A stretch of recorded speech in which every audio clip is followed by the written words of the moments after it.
Hello friends, welcome back to my channel. இன்றைக்கி நம்ம சேனலில் இந்த வடகத்துக்கு பொரிக்க மட்டும் அடுப்பு பக்கம் போனால் போதுங்க. அடுப்பு பக்கத்தில் நின்று மாவு கரைக்க வேண்டாம், கூழ் காய்ச்ச வேண்டாம், கிண்டாமல் கிளறாமல் ஈஸியாக பொரிக்க மட்டும் அடுப்பு பக்கத்தில் போனால் போதுங்க. இந்த வடகம் ரெசிபி வாங்க எப்படி பண்ணணும்னு வீடியோக்குள்ளே போய் பார்க்கலாம். இந்த வடகம் ரெடி பண்ணுறதுக்கு நான் காரத்துக்கு 2 பச்சை மிளகா ஒரு மிக்சர் ஜாரில் உடச்சி சேர்த்துக்கலாங்க.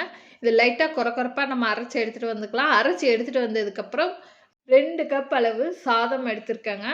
மத்தியானம் இல்லை சாதம் மிஞ்சிருச்சுன்னா நீங்கள் தண்ணி ஊற்றி மறுநாள் காலையில் இப்படி வடகம் மாதிரி ரெடி பண்ணிக்கலாங்க. பழைய சாதத்தை இல்லை நீங்கள் ஃப்ரிட்ஜில் எடுத்து வச்சு கூட நீங்கள் வடகமாக ரெடி பண்ணிக்கலாம். நான் இன்றைக்கி பார்த்திங்கன்னா ஒரு நாள் நைட் ஃபுல்லாக தண்ணி ஊற்றி மறுநாள் காலையில் சாதத்தை நல்லா தண்ணியிலேருந்து வடித்து நான் எடுத்துக்கிறேங்க.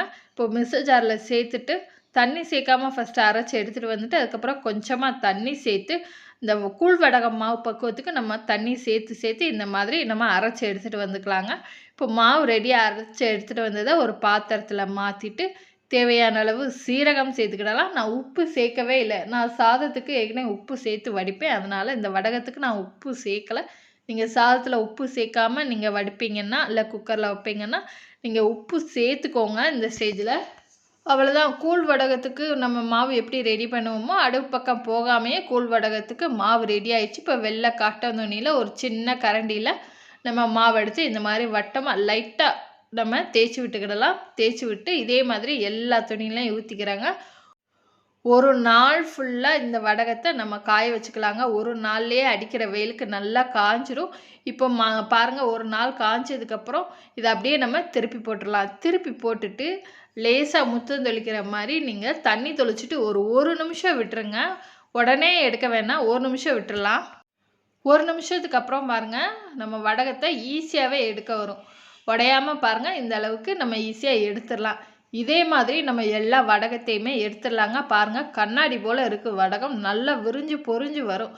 நீங்கள் சாதம் வேக வச்சதுனால நல்லா விரிஞ்சு பொரியும். இப்போ எல்லாத்தையும் எடுத்தாச்சு. வடகத்தை இன்னும் ஒரு நாள் பாருங்கள், தண்ணி தெளித்து எடுத்ததுனால இன்னும் ஒரு நாள் நல்லாவே காயணும். அதனால் இன்னும் ஒரு நாள் நல்லா காஞ்சதுக்கப்புறம் இந்த அளவுக்கு நல்லா சுக்காக காஞ்சி வரணுங்க. பழைய சாதத்தில் பண்ண வத்தல் வடகம் ரெடி ஆயிடுச்சுங்க. இப்போ நம்ம வடகத்தை பொரிக்க ஆரம்பிச்சிடலாம். ஒரு கடாயில் தேவையான அளவு எண்ணெய் சேர்த்துடலாம். சேர்த்துட்டு 2 வடகத்தை சேர்த்துடலாங்க. சேர்த்துட்டு பாருங்கள், நல்லா பொரிஞ்சு வருது பாருங்கள், நல்லா பளிச்சுன்னு இருக்கும். 2 பக்கம் நல்லா திருப்பி போட்டு பொரிஞ்சதுக்கப்புறம் நம்ம எண்ணெயிலேருந்து வடிகட்டி எடுத்துடலாம். இதே மாதிரி எல்லா வடகத்தையுமே நம்ம பொரித்து எடுத்துக்கிடலாங்க. பாருங்கள், வடகம் தேவையான அளவு நான் பொரித்து எடுத்துக்கிறேன். நல்லா மொறுன்னு இருக்கும், எண்ணெயே குடிக்காது, நல்லா விரிஞ்சும் பொரியும். உங்களுக்கு பார்க்கையிலேயே தெரியும், வேக வைக்காமையே. ஏன்னா நம்ம ஏற்கனவே சாதம் வேக வச்சு தான் நம்ம வடகம் ஊற்றிருக்கோம். அதனால் சூப்பராகவே பொரியும், நல்லா விரிஞ்சு பொரியும். பொரிக்கிறதுக்கு மட்டும் அடுப்பு பக்கம் போனால் போதுங்க. கிண்டாமல் கிளறாமல் கூழ் காய்ச்சாமல் சூப்பராக பார்த்திங்கன்னா நம்மளோட பழைய சாதத்தில் வடகம் ரெடி ஆயிடுச்சு. நீங்களும் இந்த வடகத்தை உங்கள் வீட்டில் ட்ரை பண்ணி பார்த்துட்டு எப்படி இருந்ததுன்னு உங்களோட ஃபீட்பேக்கை என்னோட கமெண்ட் பாக்ஸில் கமெண்ட் பண்ணுங்கள்.